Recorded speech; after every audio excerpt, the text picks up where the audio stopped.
May gabi eh. May gabi eh. Sam.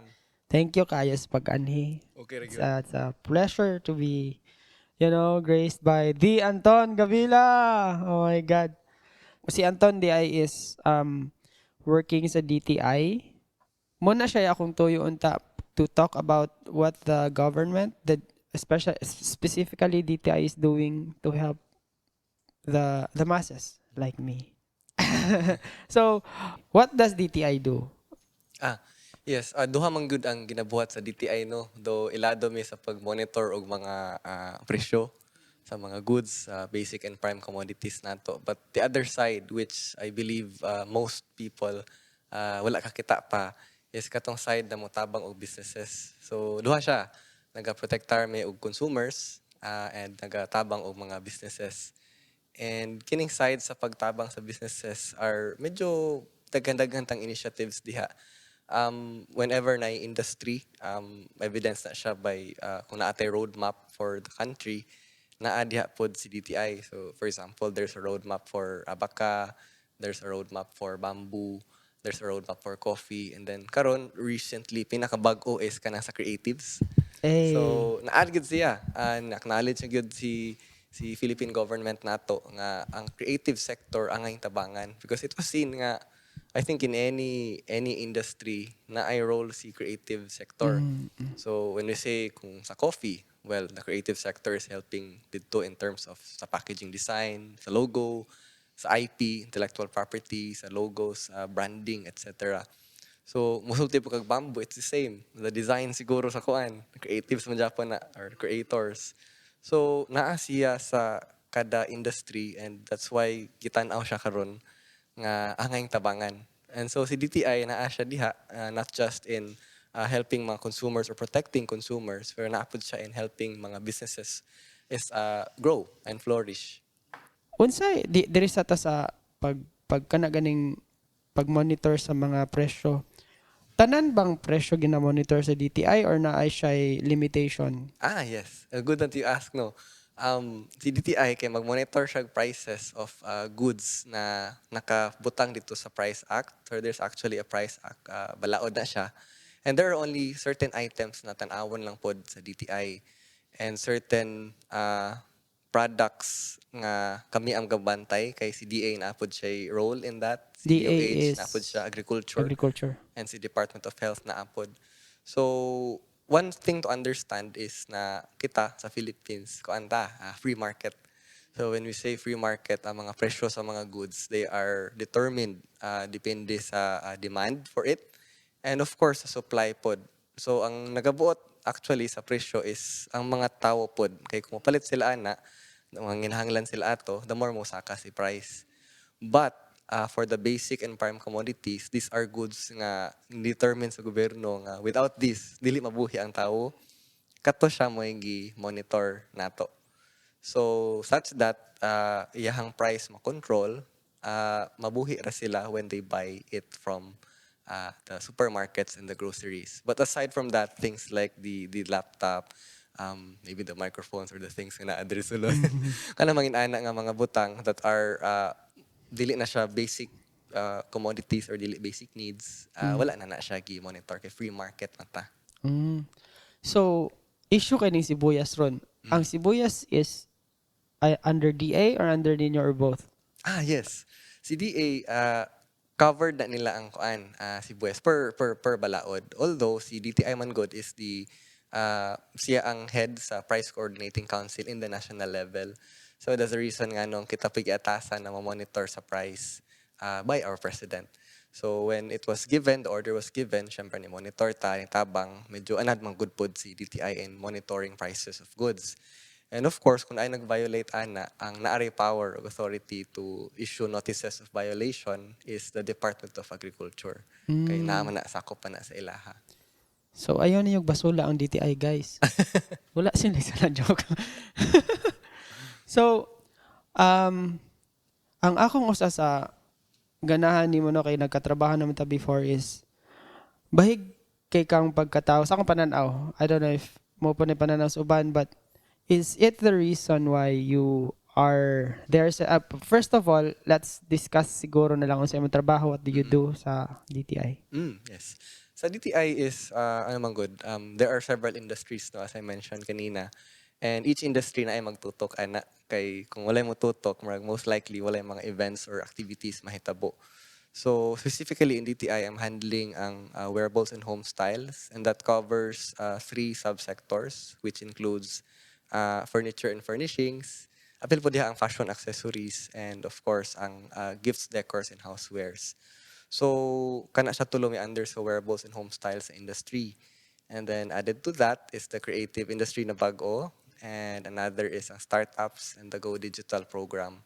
So these are the four, I would say, programs and industries na akong ginahandle at DTI. So pag na mga activities ng buhaton, it's my job na mag-coordinate ani to ensure nga mo grow sila.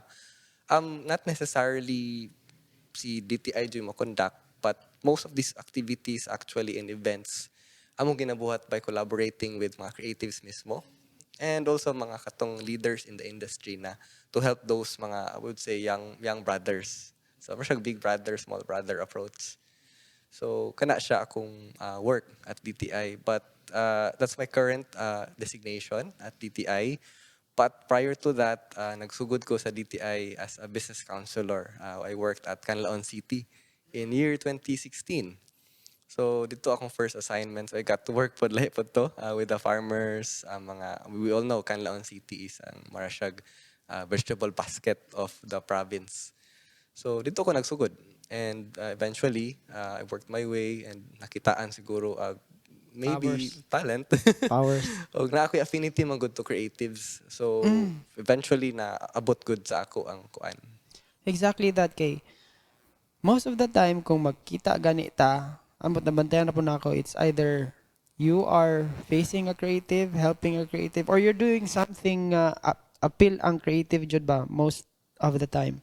So I think wala ko kabalo nga bag-o pa day ning creative gi murag tagaag pansin, but I was thinking before nga murag naa ka sa DTI because of your creative side kay kabantay ko creative man pug ka. Was that the reason or nailaing rason? I would say kung sa Negros Oriental, before pa lang i-acknowledge in the national level ang creative industry na tabangan, there were already a few initiatives nga among gina workout ato nga time. Kabantay ko. And especially nahitabo ra pod to kay mumugod pod ako makita ana ko'y bias dito ba. So in a time nga murag wala pa formal program si DTI, I would say many provincial offices nga DTI around the country nga hinahinay na pod og tabang. It's just that recently lang siya na formalized ba, put into paper. So muna siya, kana siya mo'y ako ang ginabuhat pod in DTI. Basig pwede na tong mahisgutan tong I think naamoy kuan dugay naman gud to katong sa Robinson gani nga kabay creatives pod. Yes. Katong 6200 pop-up arts and Oh, crafts fair. That is a work of a labor of love and collaboration with mga creatives mismo. It would not be possible kung wala ang tabang mismo sa mga creatives. Siguro my role there was just to put things the together. glue. The glue lang sa pagtapok and maybe the link ang tig-access og budget sa government and to maneho. But there were a few people nga that were key to its success. It began actually as lain pa yung pangalan ato sa una. It's called the Dagit Arts Fest. Dagit, And dagit Dagit, pod. Dagit. Nami dagit music Dagit. festival. Oh, Dagit. Oh, bitaw kay dumagit, mo man na. Dagit. Dagit. We call that Dagit Arts and Crafts Fair back in 2017. And then, no, sorry, 2016 pala. And then pag 17 Dagit yapon. Then eventually rebranded to 6200 Pop-Up Arts and Crafts Fair. But one of the collaborators, key people na mo ato was si Ras Alvarita. Is now in Occidental karon, but siya pod ang marag makapatapok sa atong mga local creatives. So it was meant for siguro ang ato ang mga wearables and home styles industry and mga creative sector back then nga ma-showcase ilang work. Back then, ano pa man gud to? Wearables and home styles pa atong ginatan-aw. So mostly furniture, katong gagamag mga accessories. Mga ginabaligya subida. Ginabaligya sa bida, exactly. So kato ang mga naa dito. But our provincial director back then thought nga, ay, namatay mga digital artists. back then si Steve was starting to make a name for himself. But before pa lang siya na ilado sa tanan, gitagaan na sila window sa local scene. So, naay sa corner dito where digital creatives can showcase their work. Steve Lamanso? Steve Abanto. Steve Lamanto, okay. Sorry kayo. So, mo to. And then eventually, nahitabo gyud na daghan na kaayo dako atong creative industry, especially the digital artists. So, tagaan sila dako na space na. Bitaw, you've been murag monitoring it for so gugasugod kag 2016. So most probably 2015 gatan-aw na kanadaan or 2014 earlier. So pwede nimong ma-describe ang growth siguro kay sa una like we've said nga subida ra tong murag naagani sa concentration kumbaga karon kay murag daghan na kaayong tiga mag 3D tiga nas photo video tiga mag effects naa kay murag number ana sa kuan. Yes. Kung number, we could not really say mataga sa bato nga inani ang number, but I could say nga there's a growth in recorded growth in number of creatives and wearables home styles ng industry nga mga businesses, freelancers. Tungod kay siguro kung tanaw na to siya, unlike other industries, I think I'll start with this. Sa uban industries man good, medyo straight ang line ba in the value chain. So from when we say about siguro ato example ang coffee. So musugod siya in the farm sa coffee farmer and then umabot siya dito I get where sa you're going. roaster and then umabot siya dito sa distributor, the wholesaler, and then eventually to the retailer, which might go to coffee shops served as a coffee or to a manufacturer wherein ma-serve siya as a katong stick. So duha yang paingnan straight siya. But si creative sector medyo lapad. So there's mag-crisscross sila. So there's the music, there's the film, there's animation, naapay mga illustrators, traditional art pa, and then there's katong mga literature. So medyo lapad-lapad si creative industry when we look at it binagsagid ba. But significant lang ang iyang growth tungod pod kay gina-acknowledge sila and gina-encourage na mo gawas. Kasi I think most of the digital or most creatives kay some na specific sectors na who are out in the open. And then ay uban subsectors na who have clients abroad but are in their rooms earning income. Yes. So katong uban mga sides like for example the events coordinators, the wedding photographers, the filmmakers, ila do na kita na sila in the industry. But there's our specific sectors nga gatago that are now beginning to show since giingnan naman sila, uy, pakita mo. Dili mo panakbon, pantabangan mo tanan. Di mo panakpon, guys. Oo. So, let's connect. Let's siguro find a way na mapadevelop pa si industry. Because kami at DTI, we acknowledge na it's not one agency's or one man's job nga matabangan si industry. It has to be, daghang magtinabangay. And I think an example of that would be katong 6200 Pop-Up Arts and Crafts Fair. And of course, katong sunod na trade fair nga na ni gave birth after that, which was the Experience. And I would say the previous guest, aning koan si Hersley, is also one of the key collaborators ng mga nga time. Kita ko ato sa Facebook, but that time, I think, gananta ko madto jud ato, but naradyoy, ila ay bitzing, gibuhat. Sayang, kay ganahang bi ako to makamit atos mga tao, anta. Because I attended the webinar katong sa Cebu. I've learned a lot. Basig pwede nimo tupod i-share kay ganahan ko makabalo ang mga tao nga ang gobyerno. So sa karon ang DTI specifically ako nahibawan kay di magugbog ko tig suroy so dili ko tig tanaw-tanawon sige buhat sa mga tao ba, but since I've been ganing naka-appeal ko sa mga seminars, so kabalo ko na gihimo ang gobyerno. Pero I think if I explain this, murag kulang niya bad wala niya justice. So mas maayag ikaw siguro i-explain na lang katong first off katong unsay katong akong gi-attendan sa Cebu gani nga kuan nga seminar. Katong gi-attendan nimo Cebu was the baby steps that we did para ma-identify ang needs sa kada sector in the creative industry. So it was actually good. Ang imo input ato was valuable, and the input sa mga creatives mismo. So we were gathering different key people in the creative industry para mo discuss the needs, discuss ang mga challenges. And I would say na most sa mga challenges with regards to usa is a price where the market is haggling, dili makaya. And the another is ang lengthy registration process. And another key problem there was the gap between education and ang needs sa industry.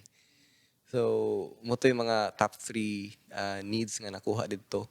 But mo to yung baby steps that allowed the agency to come up with mga initiatives nga among ipangpasok later on this year and in the coming years. Kay we, as much as we want, we really do not want nga pag namin i-craft na activity kay kami ra gani nga gamugna. And dili siya gagikan sa tinuod ng kinahanglan sa industry. So that's why we did that, the Creative Connect, which was done by a regional office. So participated by mga creatives from the four provinces gyud of Region 7.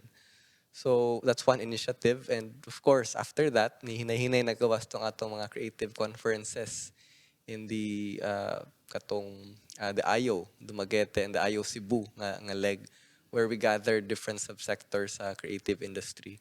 But si Dumaguete, of course, nag-focus ta on, we are known for illustration, we're known for literature pod, and we're also known for, well, music, naghinay-hinay, naghanagani kayo tang mga music festival karon, and we have original bands na dire, mga homegrown.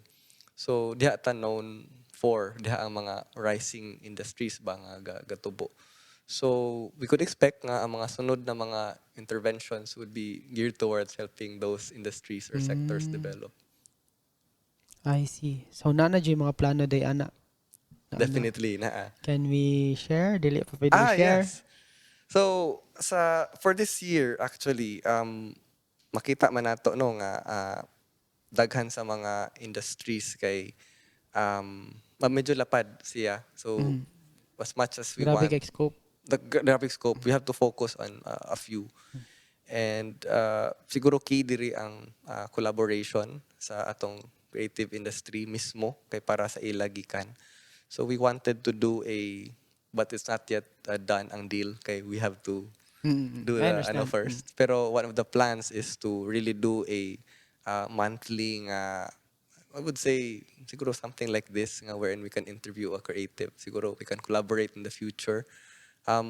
But the goal is to siguro help the audience katong mga ganahan pa mo sulod in the industry. They would get to know saan pagsulod, Yes. pilay Yes. price, how to register, Yes. and a series for that. That's one. Na ikaduha is maybe musulod pud ta og marag every month pod there's an art jam of sorts wherein siguro ang mga creatives can just join and learn from those nga nakaabot na didto. So marag big brother small brother approach. And we saw nga it was helpful because when the Art 6200 local creatives group did it back in July, yeah, it was the month of July last year. Gisabay to namo siya trade fair, and I did it at akong balay. So ilang mga digital art na added to. And they did for the whole month of July for 4 weeks. Gabuhat sila og kanang just art jam. Tapok-tapok lang, walay registration, siguro na gamayng kaon, walay gamayng formalities, just doing art. And daghang na to, and daghang ni join sa group, and daghang ni ingon nga, uy, pwede i-frequent na to ni. And so we thought na, okay, if that's one way that we can help them siguro practice their skill, sharpen it, ato to siyang buhaton. Those are two of the things nga medyo duol-duol as finalization. And of course, we're going to do a creative conference soon, this year by Q3 or 4. Just like the one we did back in November 29. Okay. So ambot dugay ha, pero sa Dumaguete ra ko nakabantay nga active kayo ang DTI. Di mo pagkutik suroy, so I might be wrong on this one, but are other places doing it too? Kanang almost very hands-on about all this stuff. Tungod kay naa na siya sa priority sector sa DTI, all the other places are already assigning mga program managers nga motutok ato. But nakahinge siya on unsa poy landscape dito sa industry. Because if siguro kung ang usa ka place daghang mga creatives, well definitely it will be a priority of the office. But if dili pod inana ka kuan, like there are some industries nga mas labaw pa, some places daghan kang kape, or maybe some places daghang kawayan. So katupod ilang mag-focus. But rest assured, tungod kay naanagoy kuan, na-acknowledge siya as an industry, there's already at least one usa ka buok program manager ka-handle kada provincial office, just like me. It's like, yeah. But I think it started in Dumaguete. I don't know. I might be Oh, wrong. maybe. Maybe. So we are talking about other people's art. Can we show your art too? Because nakita ko sa una naman nga gamit kag camera, tig picture ka, Sure. pwede na to makita. By the way, unsay mong mas ganahan? Photo or video or both? If I have to go back to where I started, if I may, kung pwede. Go. Let's go. We're Atong here kuan for it. elementary pa ko, at the first ang ano gid ako to the creatives or to something creative is akong father. So without him siguro dili maandam tong mga building blocks nga mo maengganyo ko ana nga side. Siguro basig lain pud akong affinity karon, but instead of giving me katong mga toys nga I would say katong at a time when nauso ng Game Boy, wala man ko taga ay Game Boy sa una. Ang mga classmates ano sila PlayStation Portable. It was the first time pa na ako makadawat og Game Boy Color, but hand me down bagod from another kuan ba. So anyway, so dili to mo a priority niya, but instead he gave me a different toy. If you are familiar katong sa Lego. So naanad ko kanang create ba, build og mga things. And when I entered sa school na, abot na ko grade 4, 5, 6, una na kong try out was writing. So feature writing. So diha po, try po ko diha. But ang nahitabo ato was, tulo mi ka buok. But ang kailangan sa school is duha lang. Kay English o Tagalog. In the division schools press conference, ako tong contest on na. Mabot pa kag region ato. So, we did a tryout. Ang unfortunately, among advisor ni Sulod, pag sud niya, kita siya na ako nagagamag doodles. So, drawing ko ba? Ano siya, ay, di na lang ka mag-feature, mag-cartooning na lang ka. Na timing, ang cartooning ato, usara pod mo inaa. So, it was the early stage sa ako ang pag-develop sa ako ang creative side sa akong brain. I did cartooning, and eventually naka-earn ko mga small success. Nakadaog to sa in the division level, abot ko sa regions. I got to travel to Cebu, and one was I think sa Bohol tong isa. And also in high school. Eventually also tong Photoshop, and it was only in college nga nakahawid na good ko camera. So but the camera was sa ako ang parents, and when I reached katong third year college, ang nakaengganyo lang gid nako is ningon tong CBA nga free daw og fines and fees if mo cover og events and intramurals. So naengganyo ko, uy, pwede pa Mayo man eh. may makasave ko og mga katong instant ako ibayad nga for the t-shirt, for the fees, the council fees. Magamit pa na ako akong skill. And so I shot the intramurals back then for CBA. And for 2 years, I did that. And I realized nga, passion din ako. Kay dili man ko kapoyon o buhat ato ba. And it's one way I define passion at the time. So if I do not get tired of doing it, even if for 8 hours, I started at 7:30 kayo. Sa'yo man masugod tong games. Ang uban games, ambot mag alas 7 pud gabi. So 12 hours a Basketball, day. mga inana, Ang basketball mga inana. Until mga 10 days straight. So I realized I consumed the first 10,000 shots in just 10 days. Ano ko, of course, na yung mga continuous shotter. So I realized, okay, I think nalingaw ko ani. So I'm more on the photo, video na katunan ako later on. So more on the photo, but it started way back sa ako ang elementary years pa. Wow. So sa mga wala kabalo, creative Miss Anton na.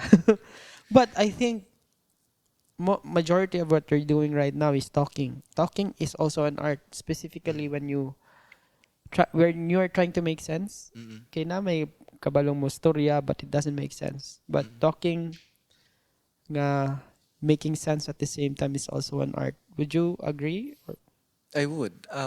Of course, ang part po sa art, ang part pag creative, ang public speaking and connecting the dots. yes. Kay, I think kung kubot ra pud kay tanan, and dili nimo siya ma-piece together, Mm. ma-connect, medyo walay sense tong katong nga gubot. So, Napoy art ngayon na sa painting pero yeah. oo. Yeah. So much it's a creative mess. It's a beautiful mess, I would say.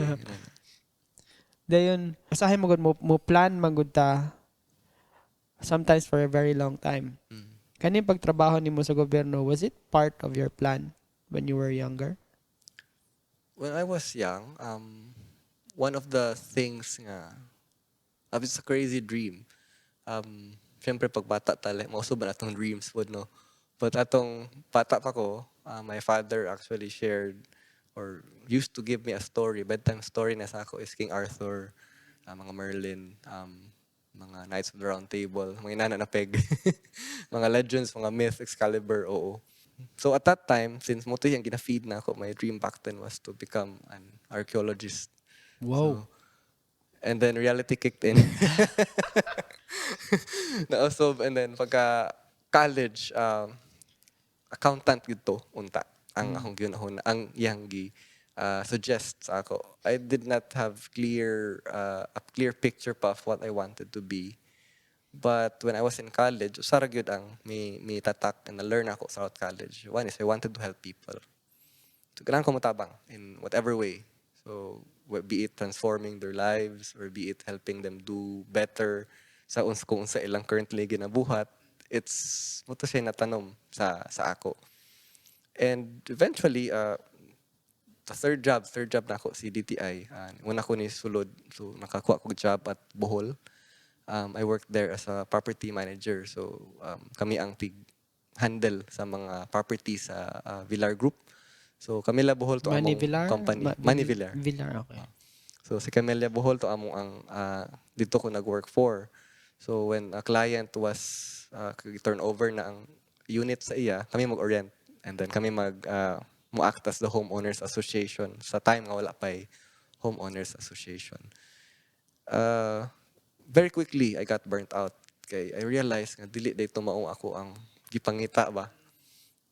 So I took a break 1 year. I worked as an intern usa sa Philippine Campus Crusade for Christ where usa sa among ginabuhat is we met with students, we helped them siguro follow instruction from the Bible. So more on life coaching among kinabuhat. So just pointing them to specific verses and stories that can possibly help them sa ilang kaagi.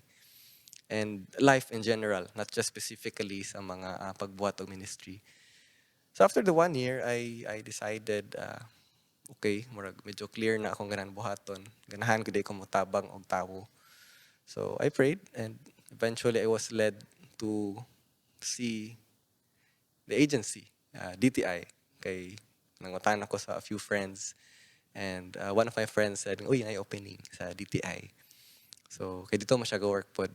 So apply lang because naa may process good sa pagkuan nga agian. So all of us went to the process. I would know nga there was at least 10 kabuok kami gi-interview for 3 positions.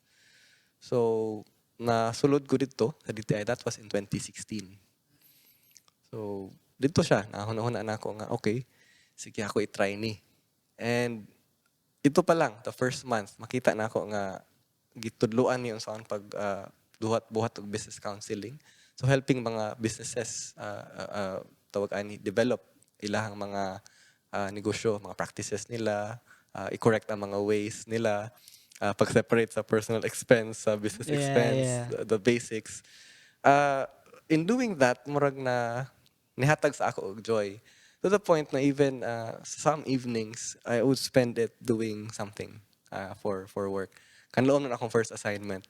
So, I really applied sa akong mga nakatunan before. So I tried drafting mga packaging designs, drafting Mm. mga logo proposal. Free na siya Yeah, to the that was free. It's a free wow service of the of DTI agency. Oo. until now. Until now. Depende lang sa as a business counseling, but uh, as far as I'm concerned at nga time, I took it a step further lang. Kaya Mm. there are some services na gin-offer dyan sa DTI and some services na because the business counselor knows how to do it, ma-appeal siya Yes, sa yes. Mm. service na i-offer. So, nabot ito ang ato ang gihatag para sa atong MSMEs in Canlaon City. Grabe bitaw ning DTI kay daghan kayong wala kabalo siguro ani but DTI always helps kay nakahimo mo kog videos for them dito po ako nakabalo actually kung wala ko nakahimog videos for DTI wa ko kabalo nga tigtabang dai sila ng nasunugan tighatag og for example kanang Fab Lab sa Norso Mm-mm. tighatag og siguro capital ba to sa katong sa kapihan sa Dawin. Mm. Dawin to ba to? Dawin. Dayon napay daghan. Basig pwede nimong i-share siguro ng sa imo rang mahinumduman kanang notable nga ma-recognize guys sa mga tawo nga gipangbuhat sa DTI sa wala Mm-mm. kabalo. Napade ay kanang dairy sa Valencia. Mm-mm. DTI po day na. Mm-mm. So, si DTI na atay program nga mohatag-tag equipment to qualified LGUs, cooperators, which includes association, mga corporation, etc. So, they may be qualified kung nakita nga naay bottleneck sa industry. So, when you say bottleneck, siguro daghan kayo kusog ang production. Daghan, for example, daghan kape. But gamay ra ang ni sulod sa processing and to the point nga mga daot ng uban. Or when you say kamatis, nangalata na ang uban kamatis. And to the point nga ipanghatag na lang orgamong fertilizer when it could have been processed, turned into ketchup. So, when there's that bottleneck, qualified si grupo, qualified si place na makakuha og SSF. All they have to do is send a proposal. And one of the notable nga mga shared service facility na atong gihatag and nagrantan is one is of course in the most known siguro, one of the most known is katong sa Baslay Dawin. So it's a coffee processing. So daghan tantay ko andid to gibutang na there's a roaster, there's a katong sa sorting tables because usasa na realize early on sa industry is ang kape mo mahal siya pag na properly sort. So mo tay gihatag exactly that so that they could properly sort their coffee from the good beans and the bad beans. And you mentioned ang katong sa Valencia ang dairy. So tagaan po sila dito og I'm not quite sure lang if that's a pasteurizer or there's a machine regarding to there's an equipment sa pag milk processing yapon. That's in Valencia. So usa po to sa mga gipanghatag sa ila. And another is kanipong diri sa Norsu. It's a Fab Lab. Lahi po ang tumong because nakita nato nga kailangan mag-innovate ato ang mga industries dire. And mahal kayo ang magpa-prototype. Mahal ang mag-manufacture og bagong product. Mahal ang magama og packaging. In the Fab Lab, fabrication laboratory, prototyping is cheaper or made accessible or made Oh. siguro at least dili siya mahal-mahal. Nakay na pero nya ra. Napade isa and appeal tong NPA no sa katong mo Yes. balik sana unsa tay Mm-mm. tawad ng programa? Katong PPG, it's the pangkabuhayan sa pagbangon at ginhawa. So it's a program for actually there's another the NSB, a negosyo serbisyo sa barangay, but the two programs come hand in hand. In that ang gitabangan nila are those nga nanginahanglan, either na agian og kalamidad or ikaduha is katong mga rebel returnees. Magutaron, we call it the whole of government approach.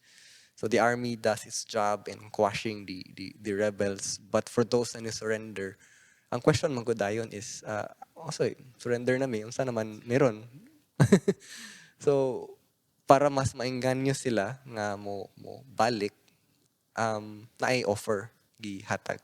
So DSWD has a grant, DA has a help pod, and of course DTI na apoy tabang. It's a whole of government approach and ang part lang sa DTI is to help them start a business, tagaan og gamayng capital.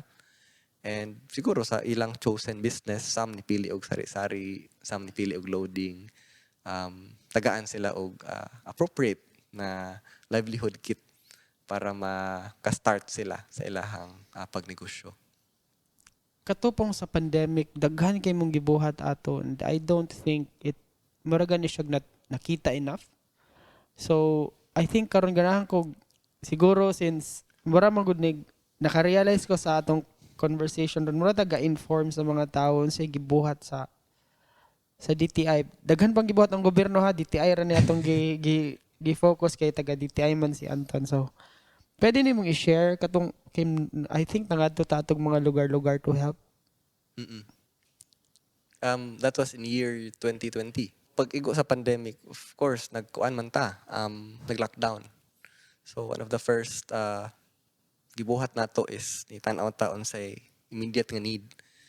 And at that time, wa pa face shield. So ang face mask nga hurot. So we had a Fab Lab back then, and naa po yung mga suppliers, local suppliers sa katong acrylic and katong film. And na may tayo mga key collaborators in the person of si Mike Alano sa Subida Souvenirs. So naapod siya iyahang mga machines dito. So pinaspasay gama og kuan face shield, and that's one of the early things na atong gibuhat to distribute tag face shield in all RHUs. Na kompleto tanan, all 25 towns received a set of face shields atong nga time. And nahinay pagka open usab sa economy nato, pagka open usab sa doors, maghinay balik og business, and there were a few grants nato sa NSB na program pod gisulod. So nituyok pud ta some barbershops gi panghatagan og mga katong thermal scanner, kay nakita man tong nay balaod nga dapat na yung thermal scanner, pero nay uban mga barbershops ka dili, medyo I would say dili sila ka afford to buy a device that expensive.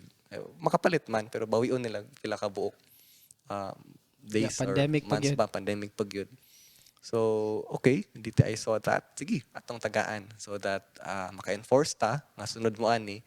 At the same time, we also gave what they needed para ma-enforce na mo to and check sila. So daghan jud kay gigama ang DTI, but I think usa mo sa gasugod-sugod og digitalization sa kuan. So I nakahinumdum ko nga ni post gani mo ato sa, I think kung if I can remember it correctly, kamo ni Gio, shout out Gio. Nangato mo Davao siguro to somewhere.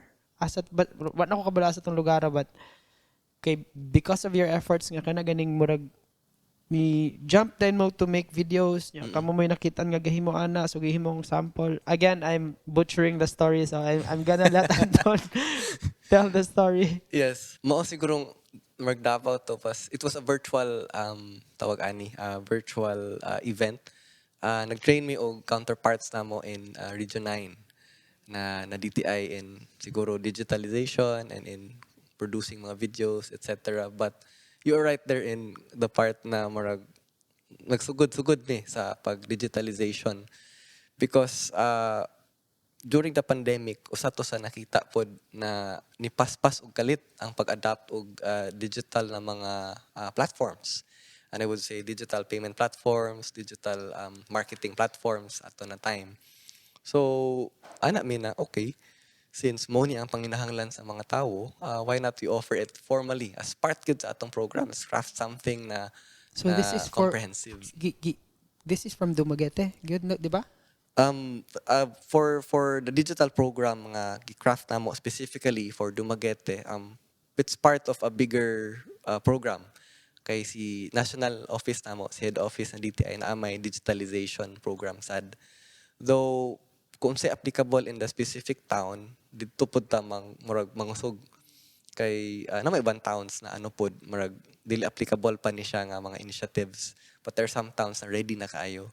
And so we just saw nga ang opportunity ba marag andam kaayo, evidenced by ang pag-boom sa Food Panda. Iko, pagkan man dai mag Food Panda. So it means nga daghang tawo nga na phones, daghang tawo nga na payment platforms, daghang tawo nga kagamit na ani na mga apps. And after that is GCash pod, because naghinay og kadaghan ang stores nga naanay Grabe GCash. kay Gcash bitaw Oo. ato. Grabe ha. And when we checked ang katong stats straight from GCash and Maya, nakita na mo hinahinay kataas. So right now I believe it's anas mga 70 million out of 110 ang naay e-payment platform. So mo share ang GCash ug Maya dili yung ana nga in nga information? No, it's the public information nga ilang Ah, gi-share. So okay, we okay. just a quick Google search I thought goes a long specific way. sa No, no. DTI nga. So Okay. paggawas ato kita mi uy nag-increase. So ano namin na sige mag-craft tag kuan. Ato i retrofit ang initiatives head office to fit unsay panginahanglan diri. So we focused on one was adding mga businesses in the map kay na-realize namo na if a tourist visits a place, most likely if walay guide, they would search pharmacy, they would search hotel, they would search restaurant. And the first businesses na manggawas dito, mo most likely ma-visit. But those na dili mo gawas dito, lesser na ang chances nga ma-discover sila. So, pati usa. And then, of course, the enrollment sa Maya, sa GCash, gi-bolster na mo, ipakusog. And another is ang pag-promote pod sa businesses via Facebook. So, dito to also tong ubang mga videos which we contracted mga several local creatives, ang Tatsuo. Of course, ikaw man Japan to. Ang uban, ang uban. Ang uban, ang uban. And also Um, you were helping sa akong himduman lang them use Shopee. mm-mm, Kato siya murag I think daghan na kay nitubo siguro nga sa akong nahibawan kaning kaban was telling me nga dako sa percentage ilang sales kay from Shopee I think. mm-mm. So na ang buhat DTI guys. And kani siguro specific ni sa DTI nato diri no dili pa may kailan ni Anton atong katong first kong nisulod sa DTI makaingon jud ko paspas lagi ni ilang opisina. Dali lagi kay na dili sa kuan ha di ko ganahan mandawat or anything. Basic sa ako ra po ning experience nga kung maadto ko lang offices murag pasay ni aning kuan dito. Ay balik ra ana ba so daghan kay murag delays mahitabo. First nako ngadto sa DTI. Dito ko nakakuan nga sige sir sa may kuan. Nakoy pangutana na itubag, na pangutana na itubag. Ang tubag pod nay appeal nga process. Gidesign ba na siya ngayon na sa DTI from the start or I don't know, paspas jud siguro mo kay puro batanon at tayo mang nanga-assign. Factor po siguro, but I would be lying if didn't ako i-mention ang what's happening in the head office. So sa head office, of course, is gina-design gyud si process nga customer-centered siya. So, gitan-aw in the shoes of a customer nga when pagsulod niya sa office, okay, kani una, kani sunod, and then I get the certificate. So, part siya dito sa efforts of the agency sa pag, siguro would say, streamline and siguro shorten the process sa pag-register sa mga businesses. Not just a name, but also in sa permits and also in getting a certificate of registration at the whole process. Part pud siya sa role sa DTI because sana sa role sa usa ka line agency usa ka functional department sa agency katong competitiveness and innovation group. And also ang parts amo ang role nga mapadali ang pag-process sa business. So that's the reason nga nung ang business name makuha ra pud nimo sa DTI in 10 minutes or less. Paspasa bitaw. Oo. And now we're online. So nata sa kuan. Online pa jud. Oo. Grabe. So katong mga nanay GCash, don't need to go to the office anymore. Daghan kayong mahadlok pag yun ug magpa-register because sa ilang tan-aw ay mabayad kog tax dangay kong buhaton daghan blah blah blah ding mahal. I'm not dili ko qualified to convince you to register but mas maayong magpa-register mo. I think mas maayong si Anton may mo explain na pod kanong dapat mo magpa-register unsa inyong makuha unsa siguro I think peace of mind yung pinakadako but maybe you can think of other reasons why people should register their businesses. Mm-mm. Registering is ano man gud na siya. We always say siguro ang open call is uy mga businesses come register na mo.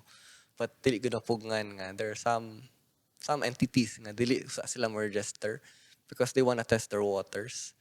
And di po na to sila ma-blame because in a way they're managing their risk. But usa sa ako masulti is sakto to. That's one reason actually. Peace of mind. Di ka maglingi nga, ala, naigatan-aw na ako nga, di pa ko rehistrado. And nga palibot sa iya ang mga rehistrado ng mga businesses. That's one.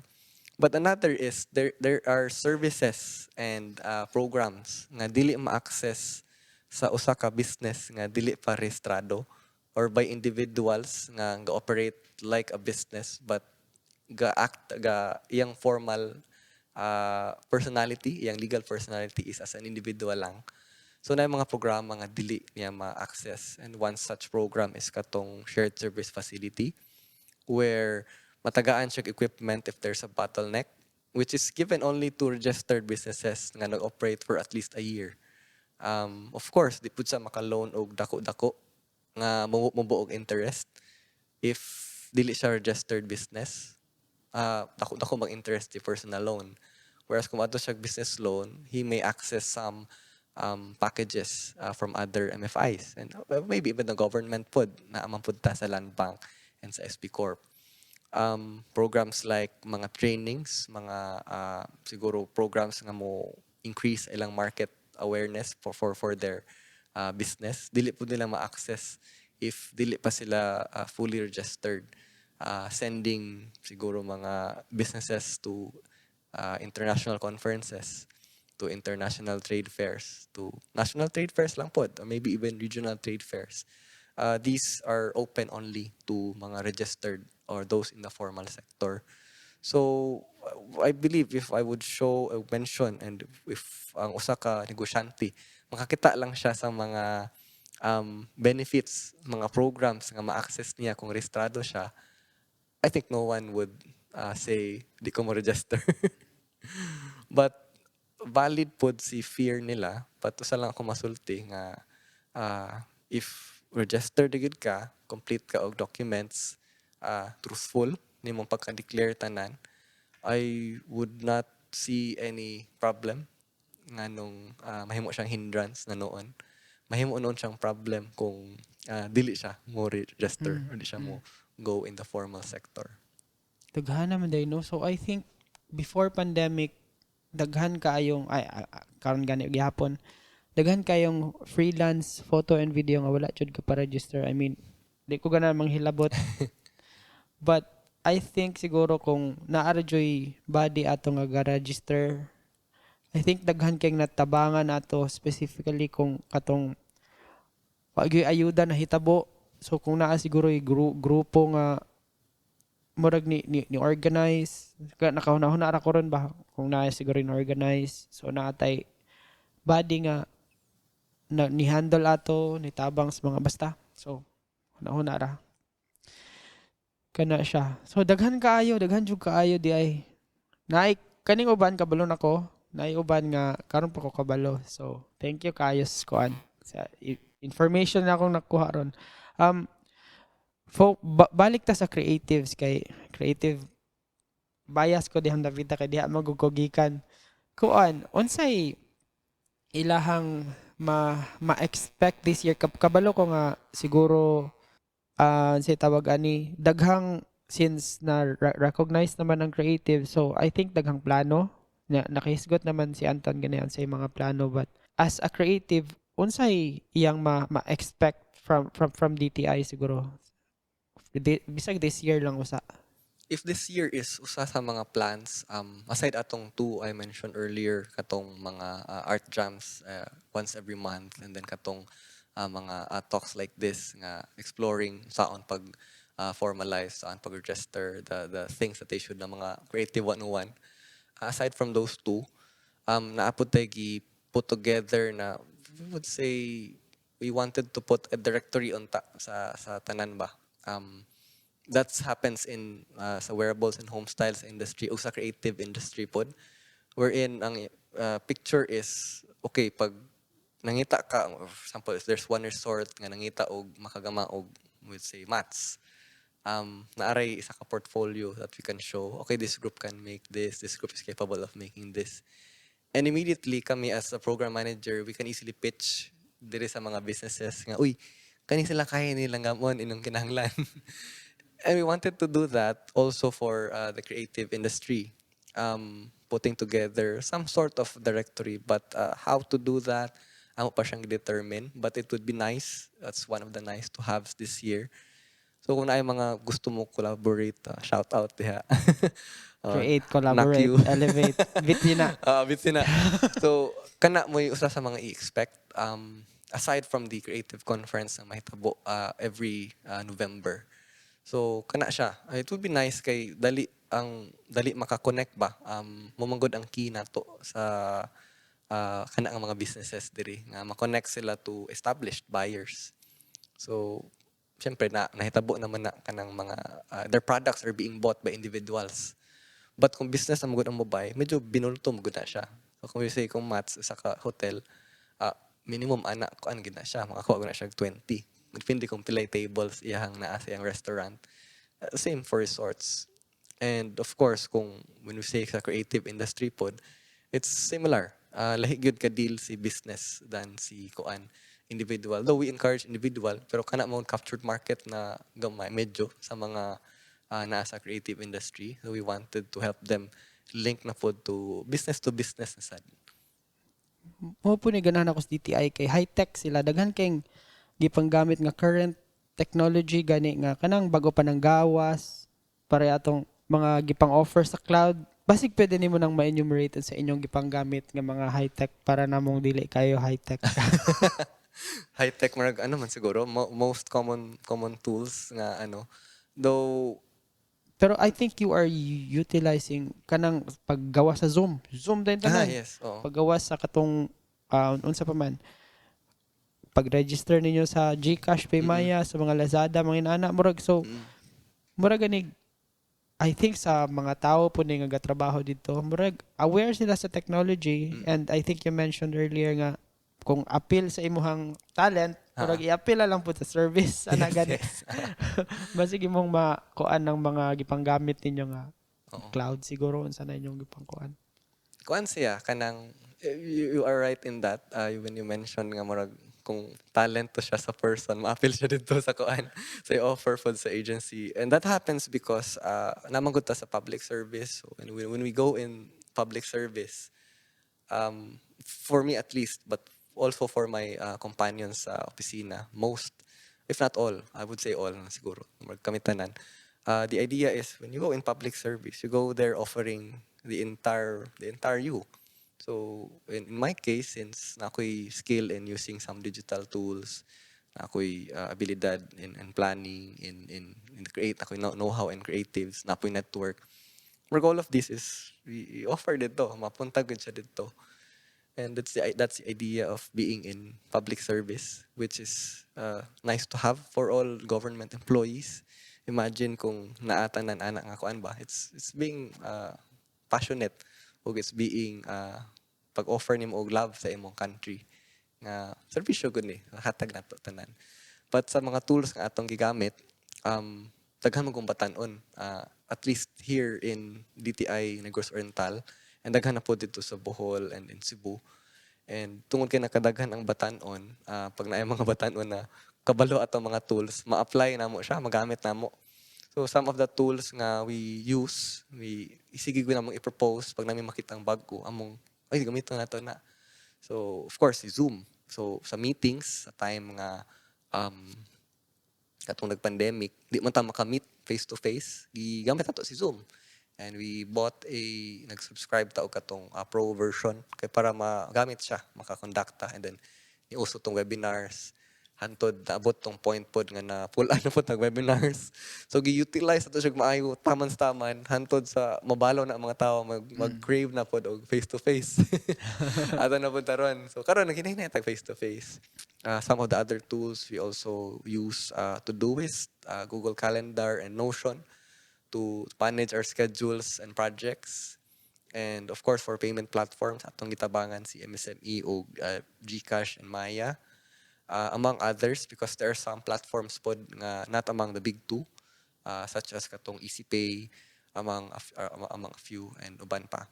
And of course, we also heavily use ato ang Google Drive for collaboration, syempre. o hapit ang mahurot among space.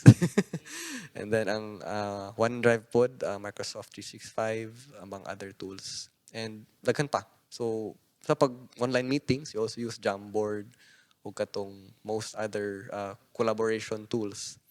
So kani siya tanan murag gamit nato, and when we notice na hala kani siya nga tool murag magamit ni sa MSME, so we immediately cascade it sa atong mga business counselors Mm. in the field so that they too can help katong mga Mm. MSME nga na silang lugar. Wow.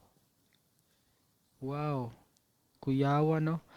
May ka nga trabahante sa gobyerno. I hope daghan pareha nimo. Do you plan on retiring as a government employee? In the next few years at least, kung makita, I really see myself working in the government pa. Mainly because napa ko sa stage nga there's still a lot I want to do and accomplish in helping the MSMEs. But rest assured, I would know nga wherever I am, if dili man sa gobyerno, it will still be in an industry na gatabang og businesses and most likely si creative industry. So naa diha. When I entered the job, maugid pod ang naa sa akong, I would say checklist. It should be if I may share ako ang checklist. Usa dito was makatabang og business to grow, or makatabang og any group to grow or transformational atong gigol. Ikaduha is na room for creativity. So this has something to do with atong direct supervisor, atong boss. And thankfully, amazing kayo ang ako ang direct boss karon, si Ma'am Nympha, shout out kung magtan-aw siya ani. Oo, very empowering. And if there's something new nga ganan ako explore, na ako'y freedom to do it. And that's one of the check marks po dito. And the third is, of course, ang kanang trust pod among workmates. Wherein mag-trust and collaboration. There's room for that na siya. And na-check man na siya because in that work ni as a team, we trust each other. Pag mahatag ang task, mabuhat, they can also trust me to help them. And collaboration is very siguro nakasenter ang kinabuhat on collaboration with each other and with the creative industry and with the businesses around. So pag itong na-check tong tulo, ano ko, okay, perfect. Na-meet siya. Nihatag kag tulo, hatag pug tulo ka. Kanaging highlight sa imong personality. So ganahan ko nimo kay bahig ka, creative ka, o you're a man of God. Kung kita mo sa iyahang Facebook siguro, and if you know him personally, makabantay po ka and the way he speaks po. So, na siya. I think taas-taas na to itong storya. Where can the people see you? Asa na to? Makitaan si Anton Gabila, Facebook, Instagram. Yes. Of course, in the office. O sa Facebook, I'm makontak gyud ko dito. Often some clients contact me there. Okay gyud. Ako tong type nga if you message me there, I'll also reply. You can also see me sa Instagram. Naapod sa YouTube, marag gahinay-hinay tagsugod.